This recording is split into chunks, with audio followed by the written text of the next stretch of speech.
PM Modi के नेतृत्व में इस्लामिक देशों के साथ मजबूत संबंध स्थापित हो रहे हैं। इसका ताजा उदाहरण मिस्र की यात्रा है, जहां पीएम मोदी का ग्रैंड वेलकम के साथ सर्वोच्च सम्मान से सम्मानित किया गया। मिस्र के राष्ट्रपति अब्देल फतेह अल सीसी ने पीएम मोदी को मिस्र का सर्वोच्च सम्मान ऑर्डर ऑफ नाइल से सम्मानित किया। इतना ही नहीं, दोनों देशों के बीच मजबूत रिश्तों को लेकर कई अहम समझौते भी हुए। पीएम मोदी और मिस्र के राष्ट्रपति की मुलाकात के दौरान दोनों देशों के बीच एमओयू साइन हुए, जो दोनों देशों के मजबूत रिश्तों की नींव के तौर पर देखे जा सकते हैं। पीएम मोदी अपने मिस्र दौरे पर काहिरा में दुनिया की फेमस मस्जिद अल हकीम का दौरा किया। ये पीएम मोदी की पहली मिस्र यात्रा है और साथ ही 1997 के बाद किसी भी भारतीय पीएम की ये मिस्र की पहली राजकीय यात्रा है। पीएम मोदी के अल हकीम मस्जिद जाने की खास वजह यह रही कि इसका रखरखाव में दाऊदी बोहरा समुदाय के लोगों का खास योगदान रहा है। इस समुदाय के ज्यादातर लोग भारत में रहते हैं। इस समुदाय की वेबसाइट द दाऊदी बोहरास के मुताबिक पिछले 450 सालों से इसके नेता भारत में रह रहे हैं और ये लोग दुनिया के 40 से ज्यादा देशों में बसे हैं। हालांकि इस समुदाय के ज्यादातर लोग भारत में रहते हैं। पीएम मोदी का बोहरा मुस्लिम समुदाय से खास लगाव है।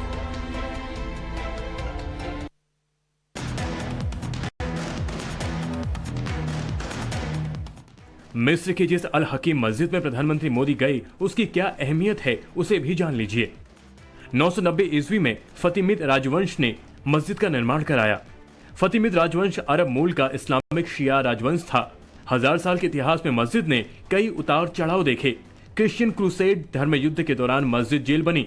अयूबी राजवंश के सलाउद्दीन ने मस्जिद को अस्तबल बनाया। फ्रांस के नेपोलियन बोनापार्ट ने किले के रूप में यूज किया। 1890 में इस्लामिक आर्ट म्यूजियम की तरह इस्तेमाल किया गया। 1970 के दशक में मस्जिद दाऊदी बोहरा समुदाय के कंट्रोल में आई। दाऊदी बोहरा समुदाय के साथ प्रधानमंत्री मोदी का गहरा लगाव है। प्रधानमंत्री नरेंद्र मोदी ने मिस्र के ग्रैंड मुफ्ती डॉक्टर शाकी इब्राहिम अब्देल करीम आलम से भी मुलाकात की। डॉक्टर इब्राहिम ने प्रधानमंत्री मोदी के साथ अपनी पहली मुलाकात की याद ताजा करते हुए कहा कि भारत में अलग अलग समुदाय के लोग अच्छे तालमेल के साथ रहते हैं।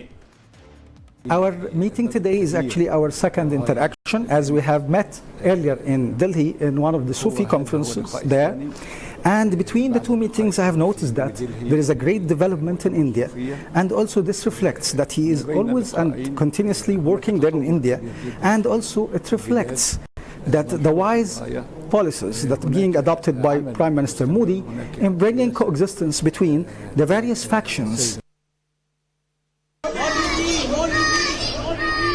मिस्र में प्रधानमंत्री मोदी का भव्य स्वागत किया गया। इसी कड़ी में पीएम मोदी को मिस्र की एक लड़की ने फिल्म शोले का ये दोस्ती नहीं तोड़ेंगे वाला गाना सुनाया।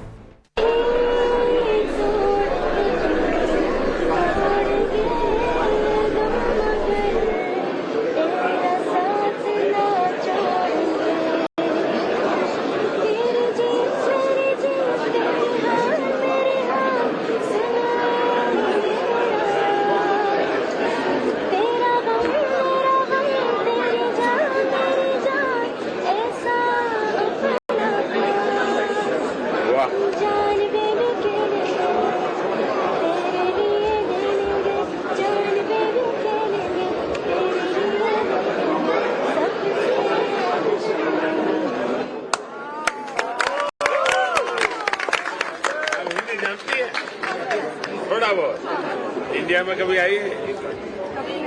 कभी नहीं। किसी को पता ही नहीं चलेगा कि आप मिस्र की बेटी है कि हिंदुस्तान की बेटी है। वाह।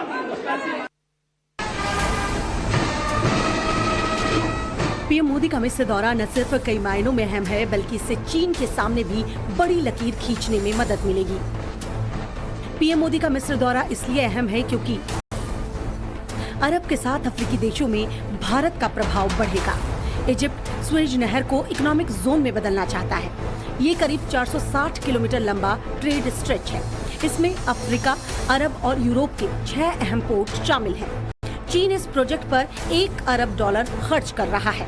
वक्त रहते यहाँ ज्यादा इन्वेस्टमेंट करना चाहता है भारत। वहीं भारत मिस्र दोनों देशों के बीच सीक्रेट मिलिट्री डील भी होने की खबर है।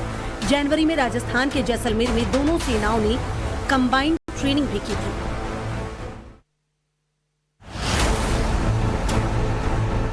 प्रधानमंत्री मोदी जब साल 2018 में सिंगापुर के दौरे पर थे, तब उन्होंने सिंगापुर के प्रसिद्ध चिलुआ मस्जिद का दौरा किया था। पीएम मोदी सिंगापुर के चिलुआ मस्जिद गए तो उनके साथ सिंगापुर की सांस्कृतिक मंत्री ग्रेस यीन भी मौजूद रहीं। सिंगापुर में इस मस्जिद को राष्ट्रीय स्मारक का दर्जा प्राप्त है। सिंगापुर की जिस मस्जिद में प्रधानमंत्री मोदी गए थे, वो अपने विभिन्न स्थापत्य शैलियों के मिश्रण का एक अनोखा उदाहरण है। ये सिंगापुर में बनी शुरुआती मस्जिदों में अग्रणी मानी जाती है। इस मस्जिद को 1826 में बनाया गया था। खास बात यह है कि इस मस्जिद के निर्माण भारत से व्यापार करने आए तमिल मुस्लिम समुदाय ने किया था। साल 2018 में प्रधानमंत्री मोदी ने इंडोनेशिया की यात्रा की थी।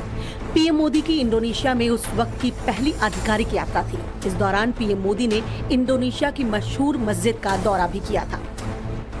ये मस्जिद दक्षिण पूर्व एशिया की सबसे बड़ी मस्जिद है। मस्जिद दौरे के वक्त प्रधानमंत्री नरेंद्र मोदी के साथ इंडोनेशिया के राष्ट्रपति जोको विदोदो भी मौजूद थे। कहा जाता है कि इंडोनेशिया की आजादी की याद में इस मस्जिद का निर्माण किया गया और लोगों के लिए इसे 1978 में खोल दिया गया था। इस्तकलाल शब्द का अरबी भाषा में अर्थ है आजाद। पीएम मोदी ने एक ट्वीट में कहा कि दुनिया की सबसे बड़ी मस्जिद में से एक इस्तकलाल मस्जिद जाकर मैं बहुत प्रसन्न हूँ। साल 2018 में प्रधानमंत्री मोदी ओमान की यात्रा पर गए थे। उस दौरान पीएम मोदी ओमान के सबसे बड़े मस्जिद सुल्तान कबूस शाही मस्जिद पहुंचे थे। यहां पीएम ने वहां के प्रतिनिधि दल के साथ मस्जिद के बारे में जानकारियां ली थी। पीएम मोदी ने दुनिया भर में अपनी सुंदरता और स्थापत्य के लिए प्रसिद्ध मस्जिद के बारे में जानने के साथ ही मस्जिद की साज सजावट को गहराई से देखा और जाना था। खास बात यह है कि ओमान के इस शाही मस्जिद के निर्माण के लिए 3 लाख टन भारतीय बलुआ पत्थर का इस्तेमाल हुआ था। ओमान के सुल्तान कबूस मस्जिद में एक साथ 20,000 लोग नमाज अदा कर सकते हैं। पीएम मोदी ने अपने इस यात्रा में ओमान देश से संबंध मजबूती के लिए टूरिज्म और मिलिट्री कोऑपरेशन समेत 8 समझौते किए थे। साल 2017 में प्रधानमंत्री मोदी म्यांमार के दौरे पर गए थे। तब प्रधानमंत्री ने यागून में भारत के आखिरी मुगल बादशाह मिर्जा अबू जफर सिराजुद्दीन मोहम्मद बहादुर शाह जफर यानी कि बहादुर शाह जफर की मजार पर गए थे। साल 2015 में प्रधानमंत्री मोदी 2 दिन के यूएई के दौरे पर गए थे। अपने दौरे के दौरान प्रधानमंत्री मोदी अबू धाबी की मशहूर शेख जायद मस्जिद का न सिर्फ दौरा किया बल्कि प्रोटोकॉल तोड़कर लोगों से मुलाकात भी की। इस दौरान प्रधानमंत्री मोदी ने दुनिया की तीसरी सबसे बड़ी मस्जिद में लोगों के साथ सेल्फी भी ली। पीएम मोदी के इस्लामिक मुल्कों के दौरे से भारत की दोस्ती और भी ज्यादा मजबूत हुई है। शिया देश ईरान का भी भारत के साथ बेहतर संबंध हुआ है। इसकी बानगी इराक और भारत के बिजनेस को लेकर भी लगा सकते हैं। पीएम मोदी ने अभी तक जिन इस्लामिक देशों का दौरा किया है, वहां उन मुस्लिम देशों ने अपने देश का सबसे बड़ा सम्मान दिया है। साल 2016 में प्रधानमंत्री मोदी जब अफगानिस्तान गए थे और भारत द्वारा बनाए गए सलमा बांध का उद्घाटन किया था। अफगानिस्तान के विकास में भारत की बड़ी भूमिका पर उस दौरान अफगानिस्तान के राष्ट्रपति रह चुके अशरफ गनी ने प्रधानमंत्री मोदी को अफगानिस्तान के सर्वोच्च नागरिक सम्मान से सम्मानित किया। साल 2018 में पीएम मोदी फिलिस्तीन से मजबूत संबंध के लिए दौरे पर गए थे। इस दौरान उस वक्त फिलिस्तीन के राष्ट्रपति महमूद अब्बास ने प्रधानमंत्री मोदी को grand collar of the state of फिलिस्तीन सम्मान से सम्मानित किया। साल 2019 में यूएई ने भारत के प्रधानमंत्री नरेंद्र मोदी को देश के सर्वोच्च नागरिक सम्मान ऑर्डर ऑफ जायद मेडल से सम्मानित किया। यूएई के क्राउन प्रिंस ने पीएम मोदी को यूएई देश का सर्वोच्च नागरिक सम्मान दिया। साल 2019 में पीएम मोदी ने इस्लामिक देश बहरीन का दौरा किया। बहरीन जाने वाले पीएम मोदी पहले भारतीय प्रधानमंत्री बने थे। इस दौरान उन्हें बहरीन के राजा ने मुलाकात के दौरान the king Hamad order of the renaissance से सम्मानित किया। पीएम मोदी दूसरी बार प्रधानमंत्री बनने के बाद पड़ोसी और इस्लामिक देश मालदीव से रिश्ते मजबूत करने को लेकर उनका दौरा किया। इस दौरान मालदीव ने पीएम मोदी को अपने सर्वोच्च सम्मान रूल ऑफ निशान इज़्ज़ुद्दीन से सम्मानित किया।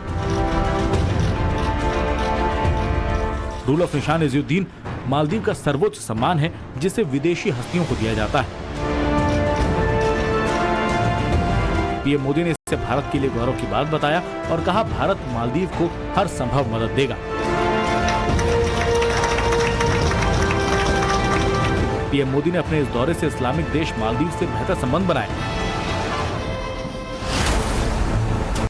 पीएम मोदी का बोहरा समाज के मुस्लिमों से खास कनेक्शन रहा है। भारत में भी पीएम मोदी बोहरा समाज के मुसलमानों के कार्यक्रम में अक्सर आते जाते रहते हैं।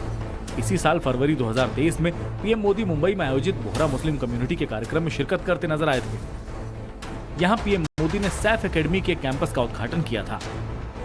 मुंबई में बोहरा समुदाय को संबोधित करते हुए पीएम मोदी ने कहा था कि वो 4 पीढ़ियों से बोहरा समाज से जुड़े हैं। बोहरा मुस्लिम समाज से ये भी कहा कि वो उनके परिवार के सदस्य हैं। साल 2018 में पीएम मोदी इंदौर में बोहरा मुस्लिम समुदाय के सैफी मस्जिद का भी दौरा किया था। इस दौरान प्रधानमंत्री मोदी बोहरा समुदाय के 53वें धर्मगुरु सैयदना मुफद्दल सैफुद्दीन के साथ मौजूद रहे। बोहरा समाज के इतिहास में ऐसा पहली बार हुआ था जब कोई प्रधानमंत्री उनके प्रवचन के कार्यक्रम में शामिल रहा। इस दौरान पीएम मोदी ने कहा था कि आप सभी के बीच में आना उन्हें प्रेरणा देता है, एक नया अनुभव देता है। भारत में बोहरा समुदाय का प्रवेश मिस्र से ही माना जाता है।